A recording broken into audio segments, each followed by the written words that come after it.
All right. Okay.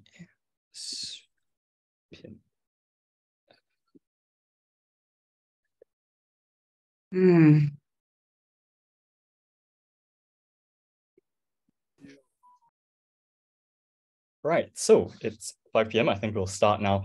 We still have a few students streaming in, but for those of you already here, welcome. Welcome to a dialogue that we're having with Professor Walter Woon today and our friends from Kerry Consulting. And the topic of this dialogue is about returning home for those of you who very much would like to, as I hope is the reason for why you're here, about the career prospects that are, what it looks like in Singapore right now and what route is needed to qualify at the Singapore bar. So the format of today's dialogue is first, I'll have a chat with Prof. Woon about the route back to qualification in Singapore. We'll talk about a bit about his own experience as a young lawyer and now very senior practitioner. And then after that, we'll move into a conversation with our friends from Kerry Consulting, specific figures about the current state of the legal job market in Singapore. And then to end this dialogue, we'll go into a general Q&A session where you guys can feel free to ask any and all questions that you have. Prof. Woon has especially asked me to point out to you to ask any questions, even those not directly related to the legal market or qualifying in Singapore to him. So if you want to ask him about what his favorite subject to teach is, what his favorite kind of law student is, feel free. So with that, I think we'll start with the questions that we have, Prof. Woon.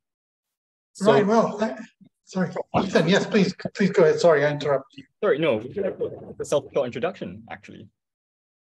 No, it's fine. Whatever. Good morning or good afternoon to everyone, depending on where you are. And congratulations for passing your exams.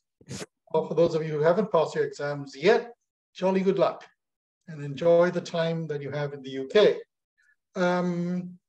Generally, I try to do these talks once a year for students who are in the OSUs, so that you can get some idea of what the timeline is like and to ask any questions that you would have, right?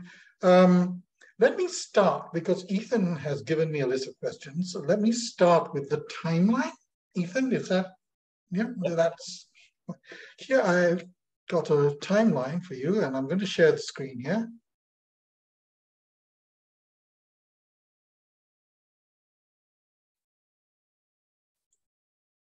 Right, this is the timeline. You graduate in June, May, June, July, whatever it is. On the 31st of July, the SMU RHT Legal Training Institute Part A course starts. This is a course that we are running to prepare OSU grads for the Part A exam. There is no other course at this point for preparation for Part A, right? In September, you apply for the Part A exams. In October, November, they will hold the Part A exam. Right? Now, in January next year, we will run this Part A course again, and SILE may or may not run their course. I say may or may not because we don't know whether they are actually going to do this. And then in April, there will be a second Part A exam. So you have two Part A. If you graduate now in June, July this year, you have two shots at the Part A exam. You have one shot in October, November, one shot in April, May next year. It would be wise to go for the October run, because if worse comes to worse and you do not get through, you got another shot in April, May.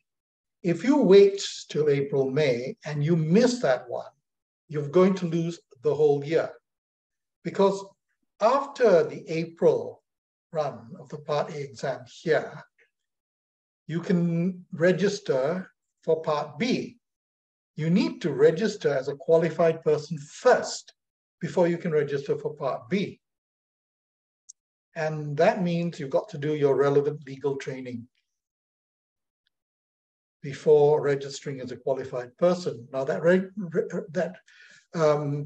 relevant legal training is 6 months in any 8-month period and can be done between graduation and registering from Part B. So you've got a lot of flexibility about this.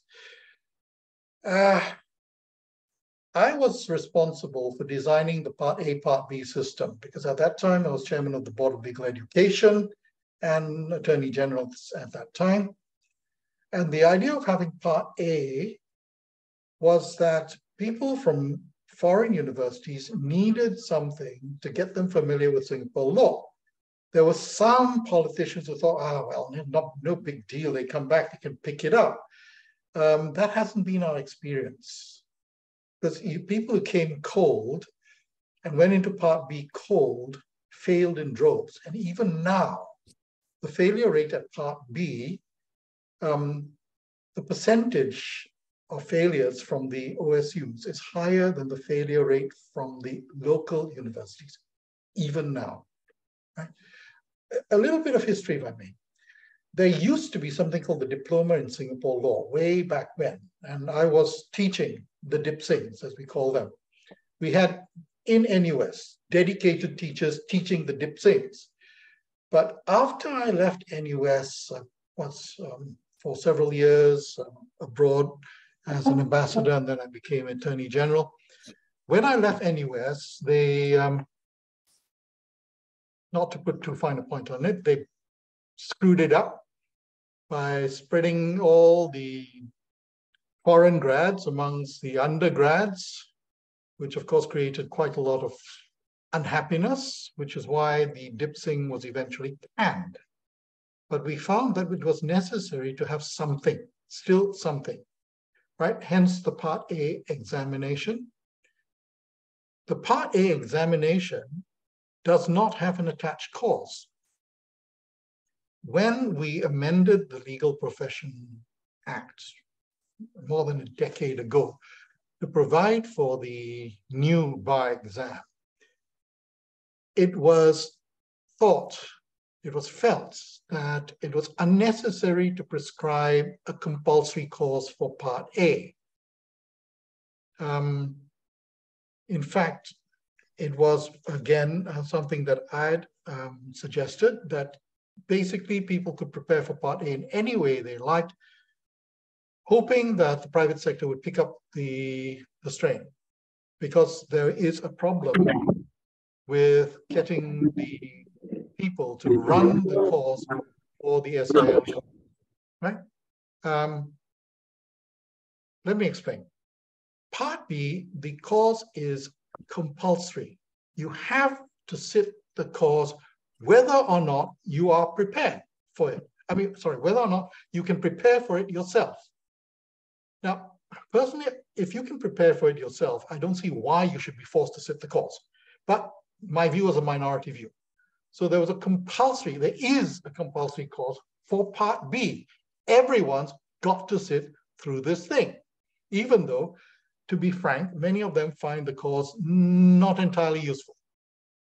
But you're forced to do it. For Part A, fortunately, they said, no, you don't have to. If you don't want to, you don't have to.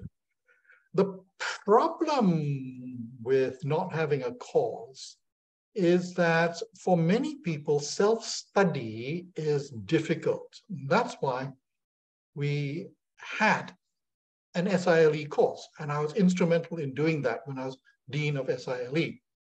But we could not run the SILE course twice a year to match the two exams, if you follow what I mean. The two exams, April, May, and October, November. We couldn't run two courses simply because we did not have the personnel to do that. Now, that's where the SMU RHTLTI course stepped in. SILE cannot run that first run course. We do that. We run that first run course. Your best chance is to pass it in October, November. But if it unfortunately happens that you don't pass it, you've got one more shot in April, May. There are no re-examinations. So failing one subject means you've got to do it again before you can register for Part B. Right? So if there are any questions, please feel free to jump in, okay? There's a raise hands button. So don't be overly polite. I know Singapore students tend to be very, very polite. Don't be overly polite. If you've got questions, please leap in rather than wait till the end of this, and by which time you've forgotten your question. Right? So anyway, that's the background. Once you have registered as a qualified person, you can then register for the Part B exam in May next year. There is a course in July, and you've got no choice about it. You've got to take that course. Then in December 2024, you may take the Part B exam.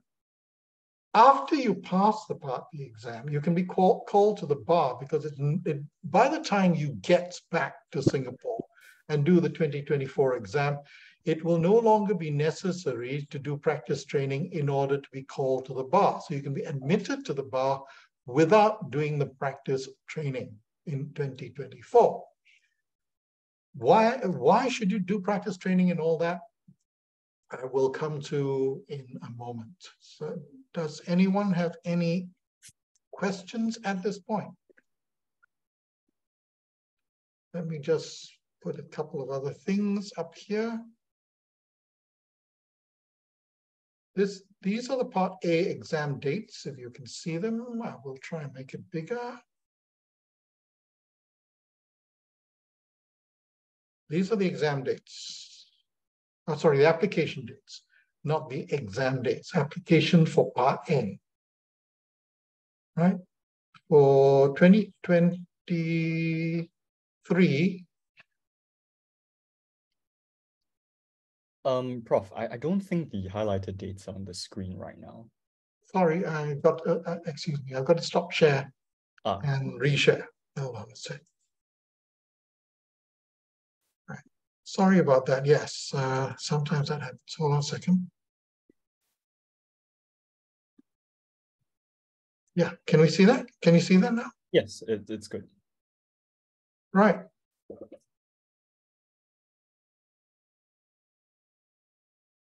Okay. Right. So while everyone digests that information, and of course, as Prof has invited, anyone ask any question at any point in time. If for some reason you're too shy, you don't want to speak orally, just drop it in the chat and I'll help you to ask the question. But before anyone asks a question, I have one that I think might preempt some questions asked. Namely, Prof, you mentioned earlier that you recommend taking the Part A exam in the first sitting, of course, so that if you know, lest one fails, there's at least a second go at it. And that you can do your RLT in any 6-month period before registration for Part B. Out of curiosity, how much does selection or arrangement of the 6-month RLT depend on personal choice, and how much does it actually depend on what firms are willing to offer their returning overseas graduates? Well, I can't answer that really, because it depends on the firms. You don't have to do RLT in a firm. RLT can be done in other places as well. Let me just pick that up. Hold on a sec. Recording in progress.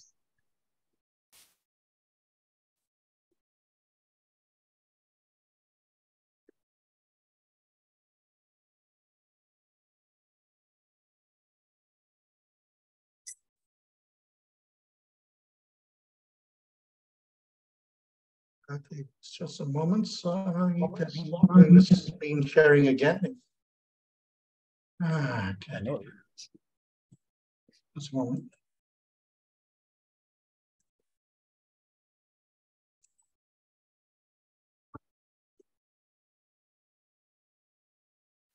Okay, right? RLT may be done in Singapore or overseas, 6 months in one or more law practices or listed companies, as the case may be.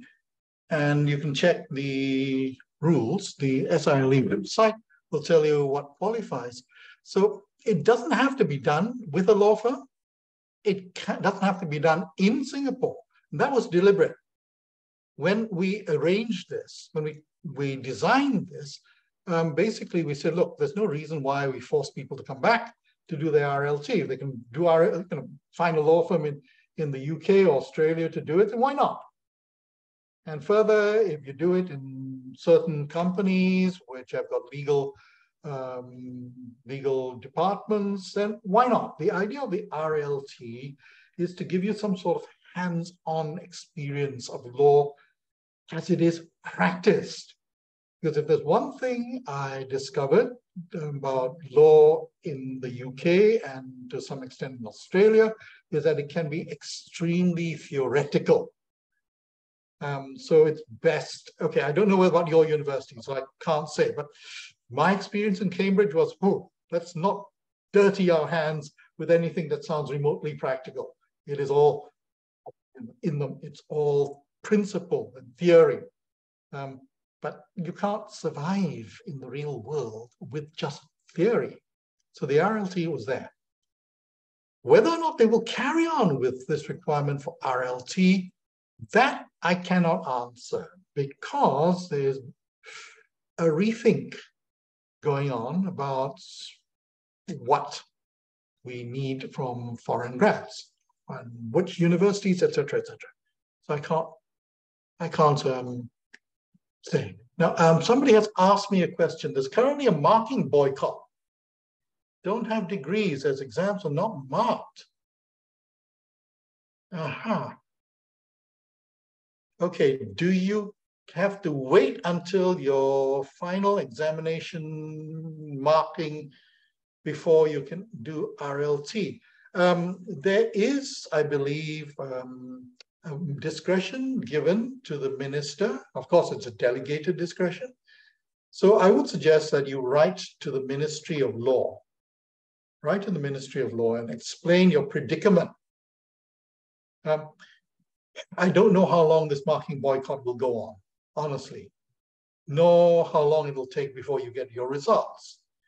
But as a precautionary measure, do write to the ministry and alert them to this. But the officials in the Ministry of Law may not be aware that there is such a thing going on. They don't necessarily read the British news.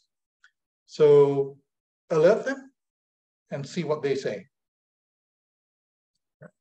Are there any other questions, please? I'm sorry. I'm sorry. Yes, Ethan, does that answer your question?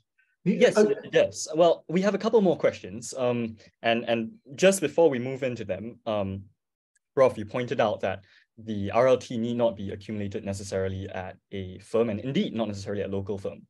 But I would be correct in qualifying that by pointing out that it still has to be shall we say, a more concrete type of work experience. So it's not open to students to pull together, months of internships and describe that as 6 months worth of RLT. It wouldn't, certainly.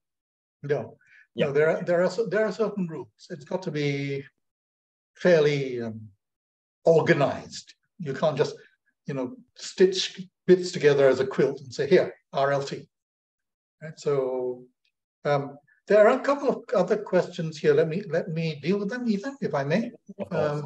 Right. Someone's asked, Andrea has asked, hoping to do the Singapore bar after doing UK bar and worked in a UK law firm.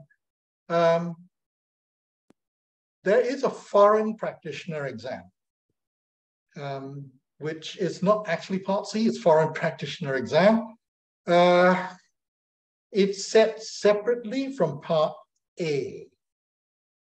The failure rate at the foreign practitioner exam is even worse than for Part A, because, well, I don't know why, but it just happens to be. So Part A, let me say, the Part A failure rate, we have to understand. When Part A first started, it was farmed out to NUS to teach and examine. And NUS taught and examined it like their undergraduate degree, which basically was past everybody. That's not safe. Because if you pass everybody and you let those who are a danger to the public through, they are danger not only to the public, they're also danger to the people who work in the firm with them. Because, you know, you work in teams. If one of your teammates is a complete idiot, the whole team suffers and the firm suffers. So SILE took it back from NUS. And when SILE took it back with NUS, we made it more rigorous, which is why the pass rate decreased. The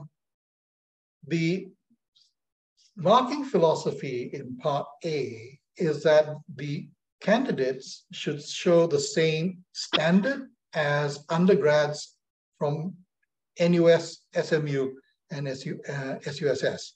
In other words, you don't get a lower standard because you come from abroad. And this was the problem that we found, that many people, even in an open book exam, could not apply the law as opposed to parrot the law, right? That's the problem, right? Now, Andrea's question about Part C. Yes, you can do the foreign practitioner exam if you like. I'm not sure that it would be better.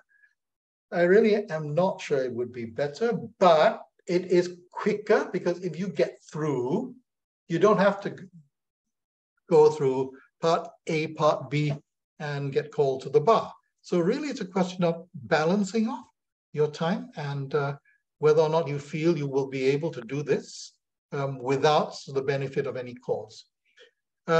Somebody else has asked about, would there be an issue if we graduate from our undergraduate degrees this year and can only sign up for Part B in 2025? No, there's no issue about that. No issue about that. By all means, do Part B later on. Okay, legal requirements, job market expectations, I will leave to our colleagues from Kerry later on. Right? So, short answer to Ethan's question, sorry, having gone round and round, is that you do RLT, where you can do RLT, when you can do RLT. If you want to come back to Singapore and do it in a law firm, then you're at basically it's up to the law firms when they can fit you in, right? But if you do it abroad, well, again, see who you can get. Right. So I think I have just one more question that I'm going to tag on to the end of Andrea's question before we pass on to Kerry. Namely, I think, and I mean, I'm not necessarily speaking for everyone, but I think for many students, it's not so much about whether is it better per se to start overseas and then to come back. But it may be the case that an opportunity arises overseas, and having studied law in the UK. But, you know, there's always that desire, I think, in the back of most of our minds that, you know, one day I should come back to Singapore and properly have my career here, whether that be because of the career proper or because of extra legal concerns, like I want to start my family here. So are there time, does it make a difference, for example, whether or not I try and take the foreign practitioner exam after 1 year, 5 years, 10 years? Is there a minimum amount of time that I must have worked before I can qualify to take that exam? That's one question. And two, does it matter what kind of legal experience I have as a foreign practitioner before I come back to take the exam? Because in the UK, of course, you have solicitors and then you have people who be qualified the English bar. So what do you know of those two questions, Prof? Okay, right. The reason we had the FPE was to cater for people who have been qualified abroad, no matter where they may have been qualified. So we did have people, for example, from Japan, sitting for the FPE and failing. We had people from America sitting for the FPE and failing. So it doesn't matter where you're qualified, as long as you're qualified.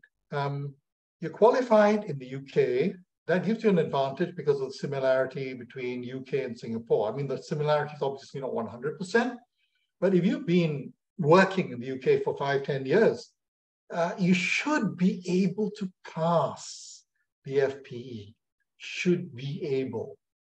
But it's a strain because if you've been working and you're at junior partnership level, do you really have the time to dedicate to self-study? That is usually what sinks these candidates. They're already working, trying to pass an exam through self-study. It's tough. And if you've got a couple little kids thrown into the mix, you can imagine. So again, it's a really personal thing. You might want to get all this stuff out of the way before you have, before your job gets too much and your family gets too much. You might want to get that all out of the way when you're young and fresh and have got the energy, not when the candle is burnt down halfway. Right? If we're talking about part A, again, this is what this session is basically about. If you're talking about part A, the best thing I would say, from my experience of marking these things, is to do it while your brain is still fresh. I mean, I know you've had 3 years or more of law school and you may be tired, but it's more difficult when you are, you've been out for a while and you're a bit rusty. So do it when your brain is fresh. There are 5 subjects, and all these subjects now are going to be tested by multiple choice questions, MCQs. This wasn't my doing. It's from what I've learned, it wasn't the examiner's doing either. It was some bureaucrat that decided, oh, this is wonderful, let's do it by MCQ. Of course, in practice, no judge is going to give you a list of MCQs and say, here, answer, choose 1 out of 4. Or your boss is not going to give you a list. But that's the way the test is. Now, MCQs are in a way tougher because they test knowledge. They don't test skill. And let me explain that. When we set the Part A examination, I insisted that the examiners give scenarios, real-life scenarios, and we get the candidates to give advice, which means that within 1 or 2 pages, you can decide very quickly whether or not this fellow's got it enough to pass, to move to Part B. Because we're not looking for grading. We're not grading A to F or A to D. It's pass-fail. I claim credit for that. Pass-fail only. So that's the thing. With MCQs, it's either you know it or you don't know it. There is no question of showing your grasp of principle or your ability to actually function as a lawyer. So it's a lot tougher. It's either you know it or you don't know it. A lot of those questions are so finely balanced that, it could be one of 2, 3 different answers depending. And there's no nuance. This is why it's going to be tougher for Part A, because it's no longer going to be a test of skill. It's going to be a test of knowledge. And that is, for those of you who've got great eidetic memories, that's fine. But for those who don't, but who can actually function as lawyers, it's tougher, right?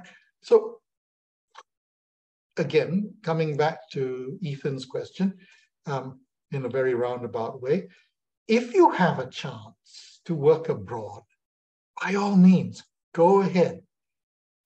Go ahead. Take the chance. Come back later. But remember, there's an opportunity cost. The more busy you are, the more family responsibilities you have, the more difficult it will be to sit for something like the FPE, Foreign Practitioner exam. Somebody's asked a question. Yes, Titus, please. Good evening, sir. So I'd just like to ask and draw back to your earlier point where you mentioned that foreign practitioners trying to convert when they return to Singapore, they struggle to do this because they need to juggle their work with studies. So I'm just wondering, in light of that, would you in light of that, and also in light of the unacceptable failure rate of Part A exams, would you advise against preparing for our Part A exams while contemporaneously trying to complete our relevant legal trainings?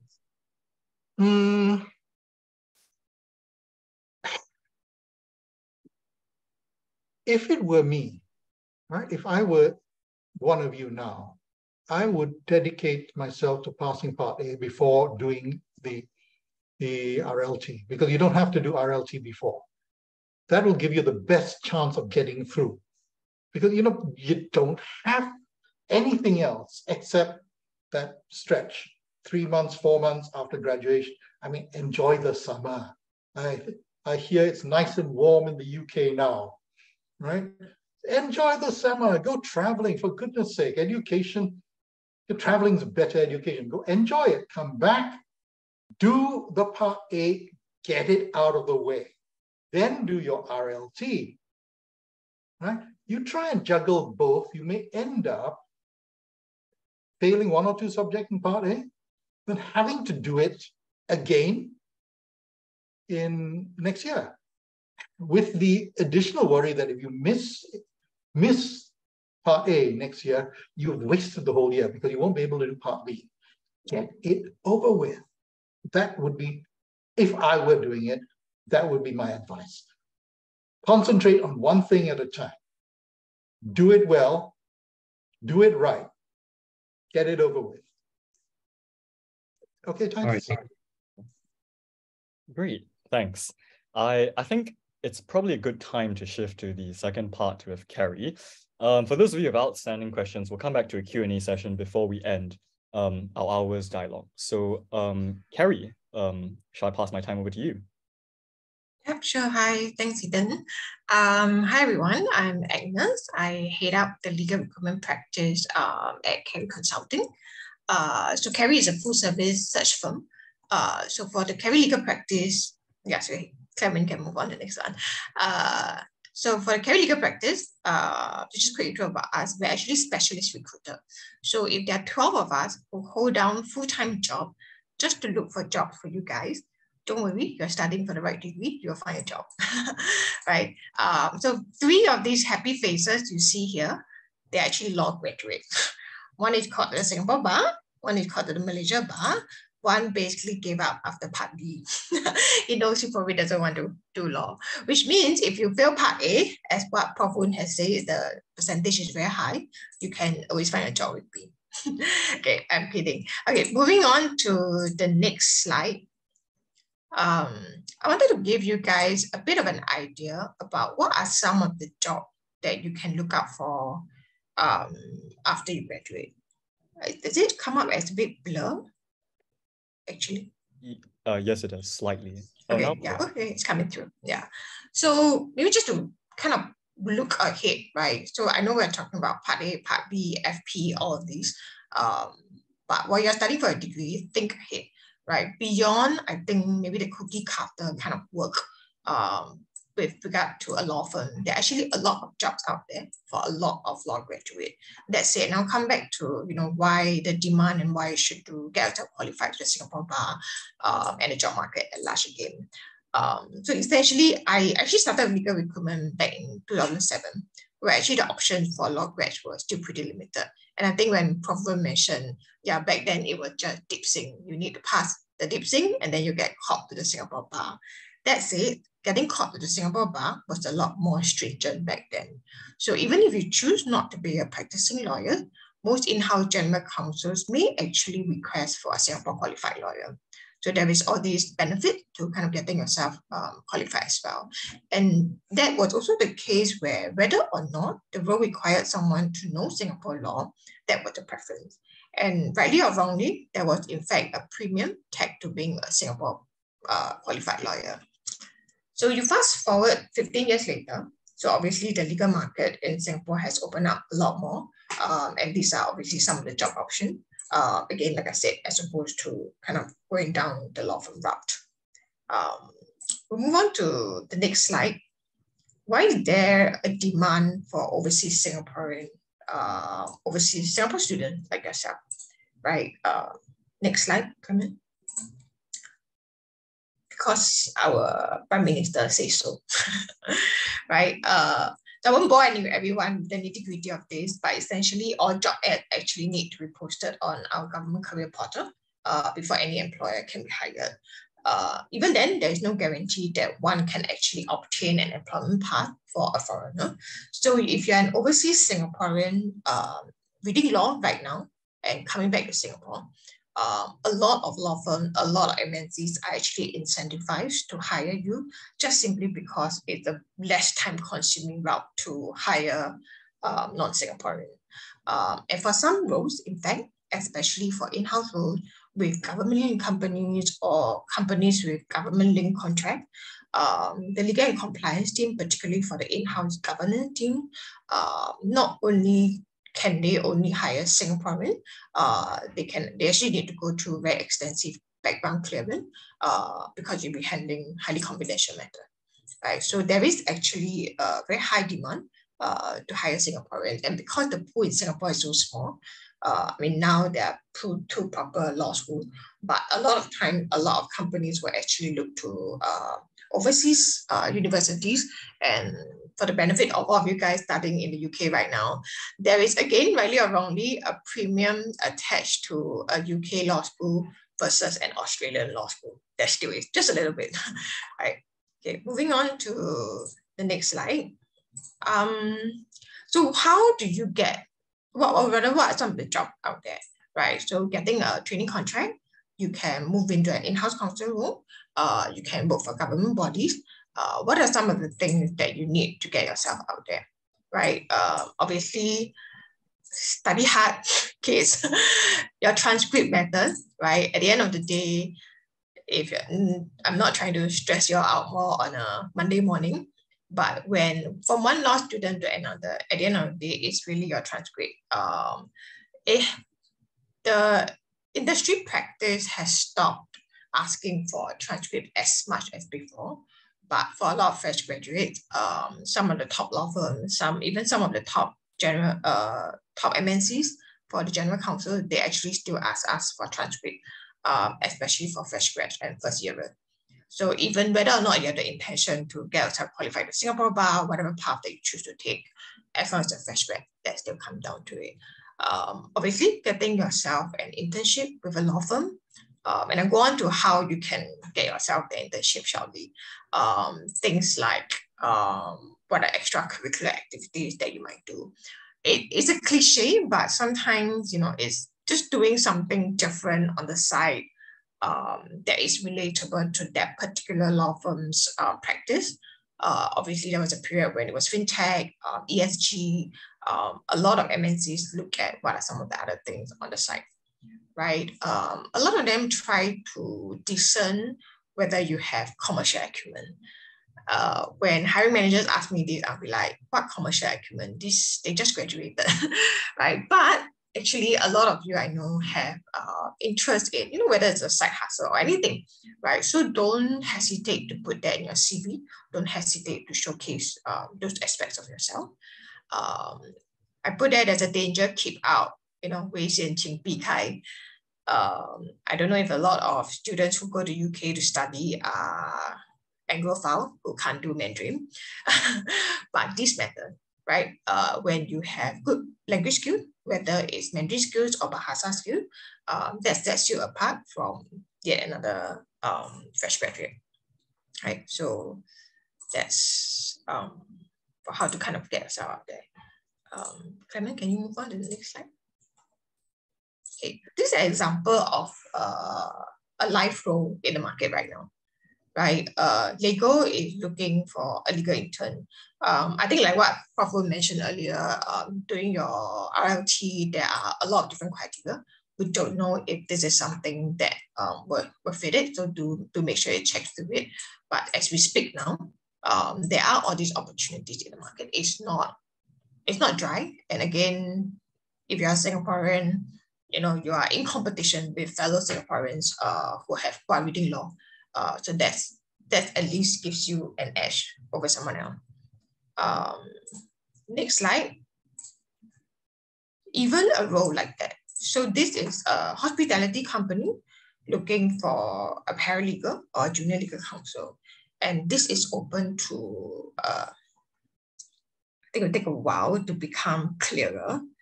But if you guys can see, what they look for actually is they are open to fresh law degree holders.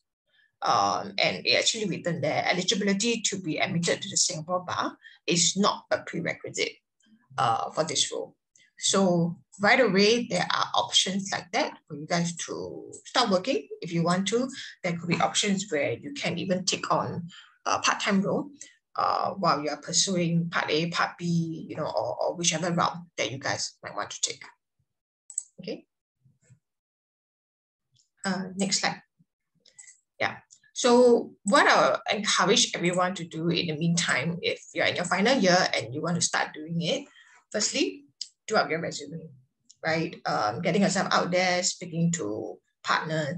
So do up what I call doll yourself up, right? Cater to different audience, right? Your CV, is it a one-pager? Is it a two-pager?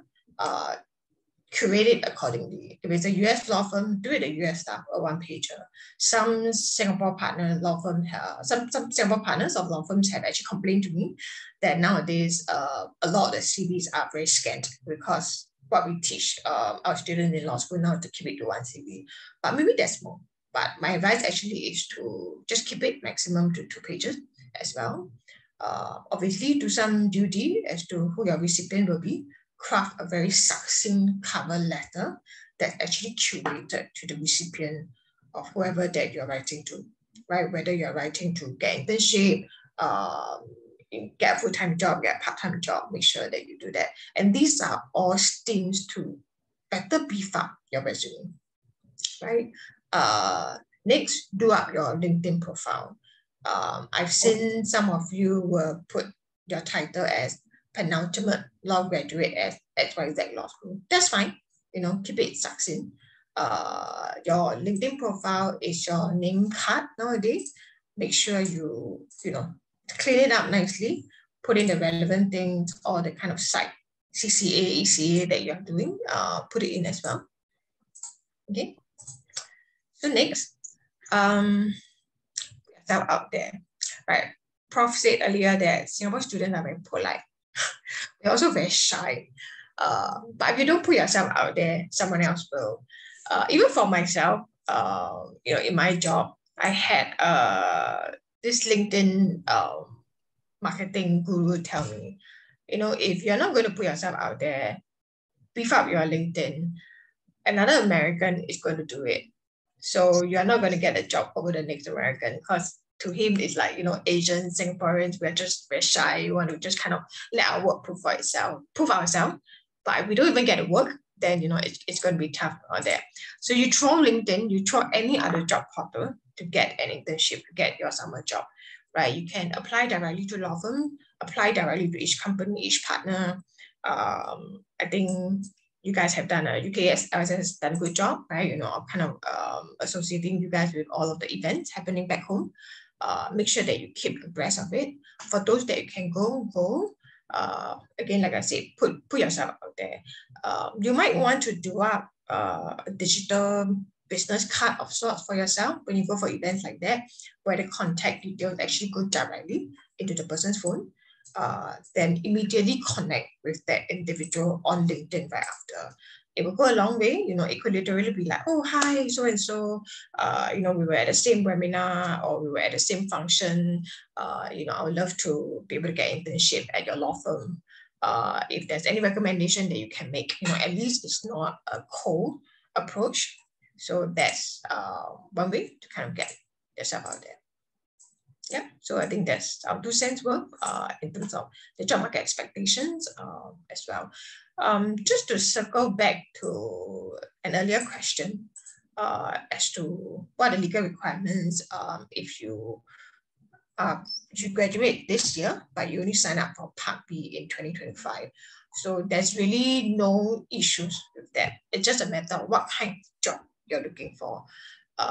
Personally, I echo what Prof said, do one thing at a time, right? I have so many examples of people who come back, they get themselves a full-time job, and then they do part A. They are the ones who contribute to the high failure rate. It's just too many things to juggle at one point of time. Another point that someone else asked earlier, you've done the UK bar, you want to get yourself called to the Singapore bar, you can do the FP. My advice also still is, take a bit of a break. And I think when Prof say, do it when your brain is still fresh, your brain is still fresh as an academic brain. It's very different from a work brain. When you go to work, when you're in a law firm, when you are dealing with the grant and the mountain of the contract that you are going to be given as a first-year associate, trust me, you will not have time to sleep, let alone, to be studying. So my advice also is just get it out of the way first. And no one actually penalizes anyone for if you have a quote-unquote gap. That may be the case a good 15 years ago, but nowadays, if you graduate in August 2013 and you don't hold down a full-time job until a good 1.5 years later because you're studying for all these exams, it's fine, right? People do expect that. No one is expecting you to get a full-time job 3 months after you graduate. Yeah. Yep, thanks for that sharing, Agnes. So if anyone has any questions about specifically what Agnes has just shared on, i.e. the state of the legal market, or if you have any questions for Prof, do raise your hand, shoot away, put it in the chat.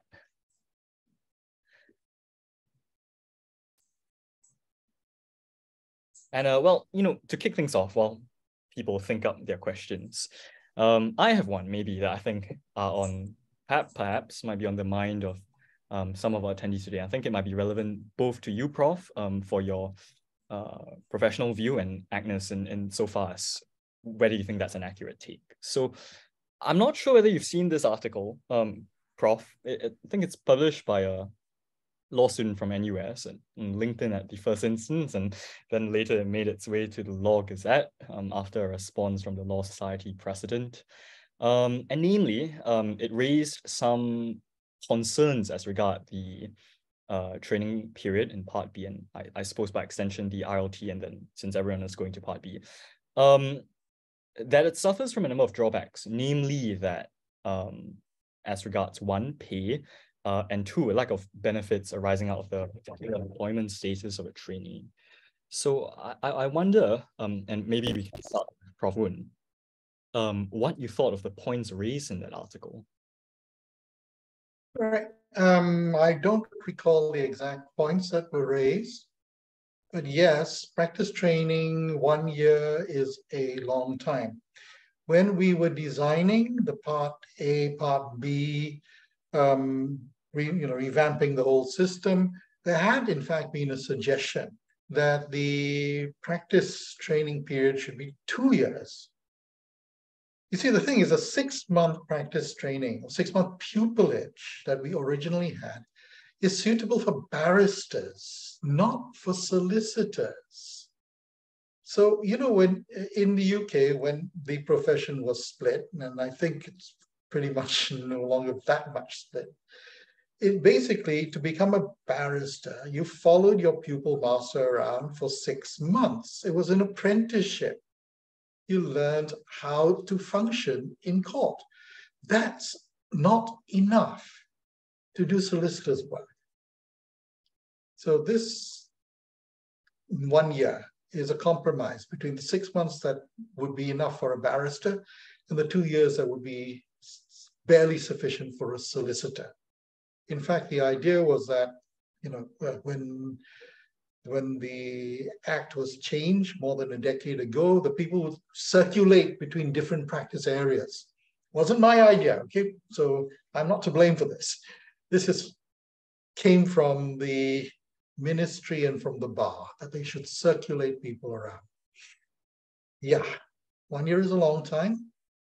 You got to factor that in. And yes, you're going to be not paid that much. But don't forget, the law firms are actually doing this as a service. because it costs a lot for the law firms to take on practice trainees. And very often those practice trainees don't stay with the law firm. Very often they get poached by other law firms or by foreign law firms.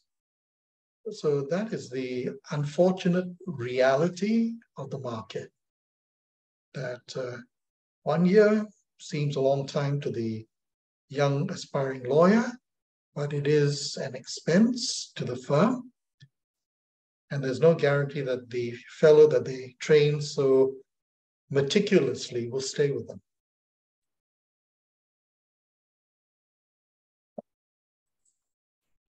I think on the work front, I want to be very blunt and say we should stop whinging. It extends across to all jobs, right? Like, if you're from med school, you do a housemanship. If you're an architect, you do an architecture apprenticeship. Investment bankers, they make them go through management training, shift, which is also about 2 years, if I'm not wrong, if it's still that norm. Granted, obviously different industries pay quite badly, but trust me, dear lawyers to be, the doctors are also being paid very little during the housemanship with terrible hours. I think it's just really a bit of a mindset shift that you're not quite a full-fledged lawyer until you've done this apprenticeship year. So the industry, I think like what Prof said, right? And I hear this a lot from the partners of law firms where they're also like, oh my God, I train them and then off they go and they're still whinging about how much money we're not paying them. So I think it's just really a bit of a mindset shift that, look, it's not just for the legal profession, for medicine, for architecture, for investment bankers, it's all the same. Yeah. Right. Yeah, thanks for that. Does anyone have any other questions to follow up to that? Or otherwise? Okay, Sunny Singh has said there's talk of a recession coming to Singapore. Well, one hopes not, but yes, the legal market is affected by the general economic situation. But there is one thing that is recession-proof, and that is litigation.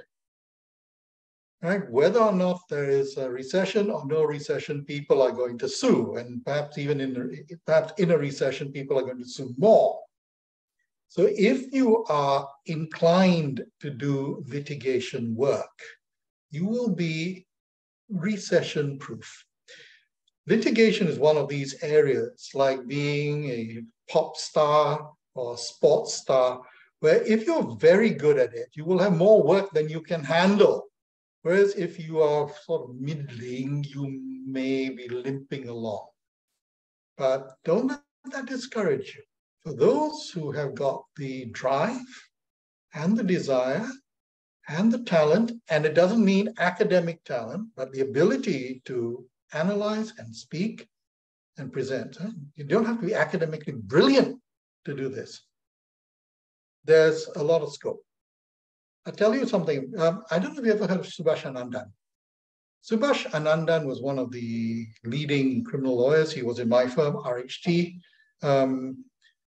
Subhash said that he didn't know as much as many other lawyers, but he used 90% of what he knew, whereas other lawyers would use 10%. And that's why he got the clients, and that's why he was successful. Right? So don't worry about grades. This is something, I gave a talk at RI at one of their Founders Days. I said, don't worry about the grades. They never invited me again. That was heresy, right? Don't worry too much about your grades. If you've got the ability, the drive, and the talent, nobody's going to ask you about your grades. 3 years, 4 years after your graduation, nobody's going to ask you, what grades did you get? Their only concern is, can you do the job? Yes, the clouds are gathering, but if you want a recession-proof job, litigation is it. We're always looking for good litigators. I'll jump in and add to this question, and maybe Prof will answer Jonathan's question later. If I were to think back during the great financial crisis, so 2007 and then 2009, there was a recession. Singapore, in a good way, we're almost like a bit of a bubble. We react to the market quite quickly, but we're also quite well buffered because a lot of big companies are headquartered in Singapore. So there will still be jobs, right? It's just a matter of what kind of job. And realistically, you have to bet that the money that you're going to earn might not be as much, right? Starting salaries for associate, in-house counsel, during that time, folks who left practice to go in-house, the very next year, the same batchmate was probably drawing, who still remained in private practice, was probably drawing like a good 30-40% more. So it's really a bit about the timing on where you go when you move, but don't worry, there will still be a job. And yeah, like again, completely echo what Prof said. I always tell my candidates, recession-proof litigation. Good time, bad time, someone is going to sue someone. So yeah, there you go. A good time, for all the corporate M&A role, then yeah, those are the ones who are obviously waking at home as well. So yeah, I think Jonathan has a question that perhaps Prof would be best placed to answer. Well, actually, nothing fundamental changed. I told you that when we amended the Act back in a decade ago, there was this debate about how long we should have the practice training. So the 1 year is a compromise between the two. I wouldn't say there's been a fundamental change, but solicitors' work has become much more complex than it used to be, right? A millennium ago when I graduated, basically, solicitors' work was conveyancing, mainly conveyancing, wills, a little bit of corporate. Now there's a lot more. Singapore's become a lot more sophisticated. Legal market has become a lot more sophisticated. And that's why it was felt by the committee headed by Justice Quentin Low, that we needed a longer period to get people up to speed, but they decoupled being called to the bar from practice training. So you can get called to the bar after you pass Part B. You will be admitted to the bar. You do the practice training if you actually want to practice law and get a practicing cert, right? That's a different thing. So having been called to the bar, you can do other stuff, legally related, without necessarily being part of a law firm. So Sunny has a question, what is starting salary that we should expect? I'm going to throw it to my colleague Bob, who just graduated last year, I think, from Denton. So Bob, how much were you paid back then? Hi everyone, my name is Bogeng, right? Local graduate, qualified to the bar in 2021. Generally speaking, in terms of salaries, I think for the newly qualified associates, you tend to see a range anywhere from say 5 to 6.8, right? And then with, for example, I think at the junior levels especially, salaries tend to be quite aligned depending on seniority, right? So if you take the Big Four lead as an example, they tend to offer around 6.8 after you're called to the bar, right? And then with the turn of the calendar year, then it goes up to 7.5 and 7.8 for some, right? But I suppose on a slightly unrelated note, I think my one tip that I have, right, would be that to really don't focus so much in terms of the salary, but really focus in terms of what sort of area of law you want to go into. Because ultimately in law, there will always be that one person earning more than you, right? You always say, oh, I heard this person went to this international law firm earning X amount, right? This person got a 30% increment, 50% increment, right? If you constantly chase the money, right? I mean, that's perfectly fine. But oftentimes I think we find people, I suppose they keep thinking about the money and they don't actually think about what they actually want to do, right? I say, being overseas graduates, the benefit that you have is you have your RLT to really rotate and figure out what area of law you want to move into, right? I think really capitalize on that rather than, I suppose, having to make that switch in terms of your practice area halfway or when you're just a few years into your career as an associate. Yeah, I suppose I think salary comes as a byproduct of, being good at your job, being invested in your work. I would suppose that in terms of your initial years, that may not be your primary consideration. Hope that helps. Right. There's a question from Hai Kun. right?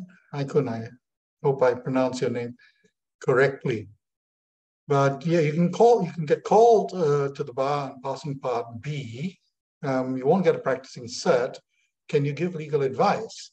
Here, I would be extremely careful. If you're called to the bar and you go in-house, that's contemplated. It's okay. You can become a legal academic.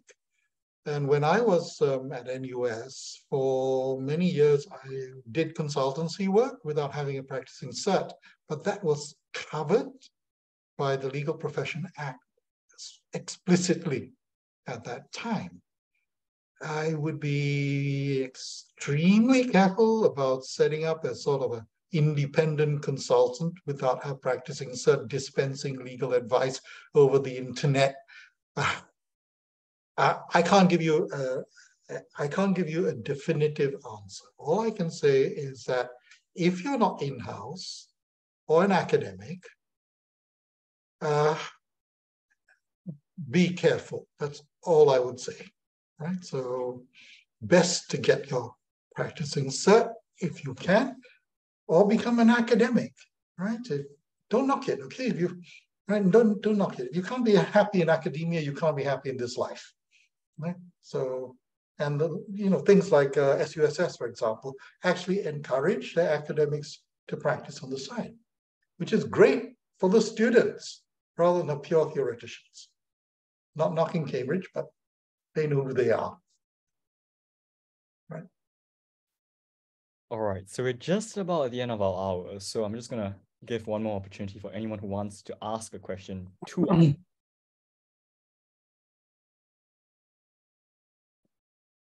Anyone wants to raise their hand for the last time?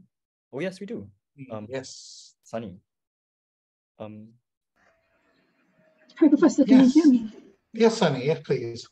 Hi, I wanted to thank you and also Kerry Consulting for your wonderful webinar. My question is, it might be a bit too specific, but are you familiar? You're familiar with the Legal Aid Bureau that's recently been established, correct? Sorry, the what? The Legal Aid Bureau in Singapore. The Legal Aid Bureau has been there for a long time. Are you talking about public defenders? Sorry, my apologies. Yeah, I'm in the public defender's office that just came up. Yes. I wanted to ask, at least on the website, there doesn't seem to be a very direct way to how a person can actually become a lawyer within the PDO office. Do you have perhaps any other knowledge about how they can actually go about? Like if that's a career goal of mine? I can't answer this explicitly because I don't really have that much information about it. Legal service officers, you don't have to call to the bar to join the legal service. And in fact, if, for some time, if you were not a qualified person, you could become an assistant public prosecutor rather than a deputy public prosecutor. And our APPs, when I was AG, for example, we had some very good APPs who later on got promoted to DPPs. I can't say anything about public defenders, but I think it probably will be the same, that you could be a legal service officer, or they might have direct hires. In fact, if I may mention, you can, in fact, okay, Alex has said that, yes, you can, there will be direct hires. There will be direct hires by MinLaw, but I can't really speak about that. But you can actually be a prosecutor without being a qualified person and called to the bar. For example, Ministry of Manpower, NParks, various ministries have got prosecutors. So you're practicing law without necessarily being called to the bar, but that's just prosecutions. NParks, LTA, Ministry of Manpower, a few of those. So I hope that helps. I'm sorry, I don't really have that much to do with the public defender, but apparently there will be direct hires. So check that out. Thank you so much, Professor. I will just have one thing before I answer Kun's question. I'm just going to, if you have questions, I'm going to put up my Telegram handle here. Oh, where is it now? Oops, chat.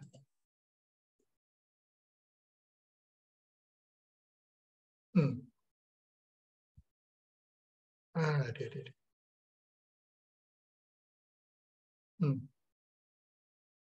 Okay, sorry, never mind. I'll do that later on. Okay, Haikun has a question. Any insights with regard to the new Part B structure? No, I can't give you any insights because that structure is not settled yet. All we know is they're going to tighten it up, right? So that's, as they used to say in the film theaters, akan datang. We will see what's coming. Okay, RHT SILE course. You can get skills development funds. So the cost is not as bad as it looks. Unfortunately, inflation is not confined to the UK, right? Although the UK's inflation is worse than ours. We have, unfortunately, overheads as well. So that's all I can say. But skills development helps. You can get skills development funding. We've managed to get skills development funding, which will reduce the costs quite considerably. Right? So I think that's probably it. Yeah, so I think we will stop the questions there. We've gone slightly past the time, so I think it's a good place to stop. So yes, on behalf of the UKSLSS, Prof and Kerry, thank you both for coming down and speaking and sharing your knowledge with our students. And for the students, our participants today, thank you for coming down. For those of you who may be incoming first years who, very surprisingly, you can, Prof and Kerry, you can see how, and Agnes, sorry, you can see how hardworking some of them might be. For those of you joining us for the first time, as Agnes has mentioned, we do run a full slate of activities, and we will run a full slate of activities in the next 2 months. So if you do come to some of them, follow our social media channels and you can sign up there. And if you do come, please come and say hi and introduce yourself. If not, there was quite a lot of information on today's talk, a lot of it verbal, but Prof also shared some the dates and the timeline in particular, I think might be of great interest to a lot of you. So this dialogue will be recorded and put it on our website, so you can look for it there. No worries if you've missed anything for today. So if there's nothing else from Prof and Kerry, I'll call an end to today's dialogue. And again, thank you so much for joining us today. Right, well, all the best to all of you. Right. Done viewing, signing out. Yep. Bye, everyone. Bye.